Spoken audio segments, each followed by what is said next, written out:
Otis Media untuk tugas farmakoterapi. Saya Rehan Widyabilo. Saya Intan Nur Septiani. Saya Siti Jamila. Di sini akan saya tekan kembali presentasinya. Latar belakang Otis Media adalah infeksi pada telinga tengah yang sering terjadi pada anak-anak. Biasanya disebabkan oleh bakteri atau virus. Infeksi ini menyebabkan peradangan dan penumpukan cairan di telinga tengah. Sering dimulai dari infeksi saluran pernapasan, atas yang menumpukan tuba eskaus. Hal ini dapat meningkatkan tekanan di telinga, menyebabkan nyeri dan gangguan pendengaran serta faktor risiko termasuk usia anak yang masih kecil, kebahan tubuh yang belum sempurna, paparan asap rokok, polusi, serta kebiasaan menyusui dengan botol saat tidur. Gejala meliputi nyeri telinga, demam, dan gangguan pendengaran. Jika tidak ditangani bisa menyebabkan gangguan pendengaran permanen. Oleh karena itu, pencegahan dan pengobatan yang tepat sangat penting untuk mengurangi dampak otis media. Kemudian, telinga berfungsi untuk pendengaran dan menjaga keseimbangan. Dengan gelombang suara diteruskan ke otak melalui nervus cranial pertama. Secara anatomi, telinga terbagi menjadi 3, bagian luar, tengah, dan dalam. Otis media adalah peradangan pada mukosa telinga tengah, tuba eskaus, dan sel mastoid yang dapat dibagi menjadi otis media supuratif dan non-supuratif. Otis media supuratif kronik ditandai dengan inflamasi kronis, otore, dan perforasi membran timpani lebih dari 2 bulan. Sedangkan otis media efusi atau OME adalah peradangan telinga dengan cairan di longga telinga tanpa ada infeksi, tanpa ada tanda infeksi. Epidemiologi pada tahun 2023 WHO memperkirakan sekitar 250 juta orang di dunia atau 4,2% dari populasi mengalami otis media akut dengan gangguan pendengaran. Sebanyak 75 hingga 140 juta orang di Asia Tenggara terdampak dan 278 orang di dunia pernah mengalami gangguan pendengaran. Dengan 2/3-nya berasal dari negara berkembang. Pada 2014, jumlah penderita gangguan pendengaran meningkat menjadi 360 juta di Asia Tenggara. Indonesia memiliki prevalensi gangguan tinggi sebesar 4,6%, sementara di negara dengan prevalensi lebih tinggi adalah Sri Lanka 8,8%, Myanmar 8,4%, dan India 6,3%. Selanjutnya ada etiologi. Penyebab paling umum otitis media supuratif kronik atau OMSK adalah bakteri Staphylococcus aureus dan Pseudomonas spp, diikuti oleh bakteri gram negatif seperti Klebsiella spp, Proteus spp, Escherichia spp, dan Haemophilus influenza. Otitis media efusi atau OME disebabkan oleh endotosin yang memicu produksi TNF alpha dan IL beta yang menyebabkan peradangan. Selain itu, etiologi OME berbeda antara populasi dengan tuba eustachius yang lebih mendatar pada anak-anak, menjadikannya lebih rentan terhadap OME, terutama pada usia yang lebih muda.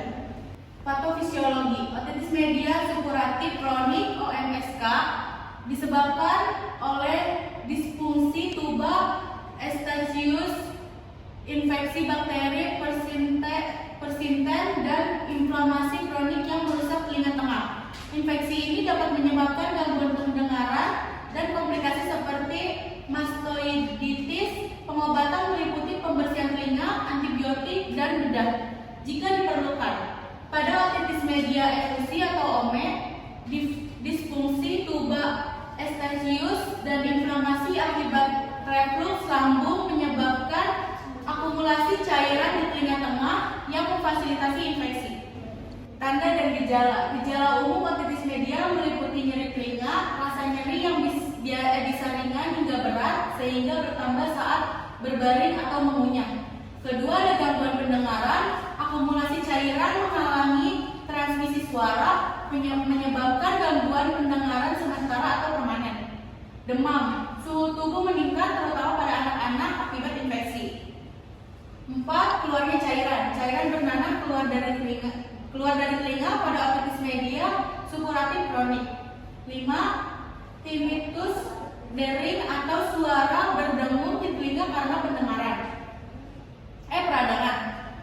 6. Pusing, infeksi yang menyebar ke telinga dalam menyebabkan gangguan keseimbangan atau vertigo.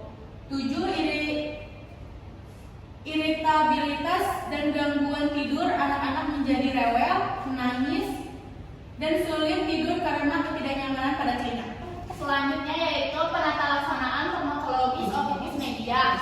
Penata laksanaan otitis eksternal akut tanpa komplikasi melibatkan pembersihan saluran telinga, pengobatan topikal dengan antiseptik, antibiotik, kortikosteroid, dan analgesik. Pembersihan saluran telinga dilakukan dengan hati-hati untuk menghindari mikrotrauma yang dapat memperburuk infeksi.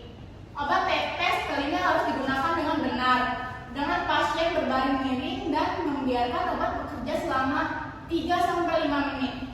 Antibiotik oral hanya diberikan jika infeksi menyebar atau pada pasien dengan kondisi tertentu, seperti diabetes atau imunosupresi, sesuai hasil kultur dan uji sensitivitas bakteri.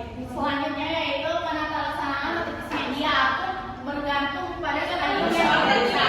Penata laksanaan otitis media akut tergantung pada stadium yang dialami. 1. Stadium oklusi, yaitu diberikan antibiotik, ampicillin atau penicillin, dan obat tetes hidung efedrin 0,5%. Yang kedua yaitu stadium hiperemis, yaitu pemberian analgetik untuk nyeri antibiotik dan obat tetes hidung HCl efedrin 0,5%. Yang ketiga yaitu stadium supurasi, yaitu antibiotik dan obat simptomatik serta miringotomi untuk mencegah perforasi. Yang keempat yaitu stadium perforasi, yaitu antibiotik adekuat dan hidrogen peroksida selama 3-5 hari pada anak-anak dengan otitis media ringan. Antibiotik dapat ditunda selama 48-72 jam untuk mengamati gejala. Antibiotik ini pertama adalah amoxicillin 50-60 mg per kilogram BT per hari. Sedangkan pada pasien alergi penicillin digunakan cephalosporin seperti ceftriaxone, cefpodoxim, atau strepsils. Selanjutnya yaitu penata laksanaan farmakologis otitis.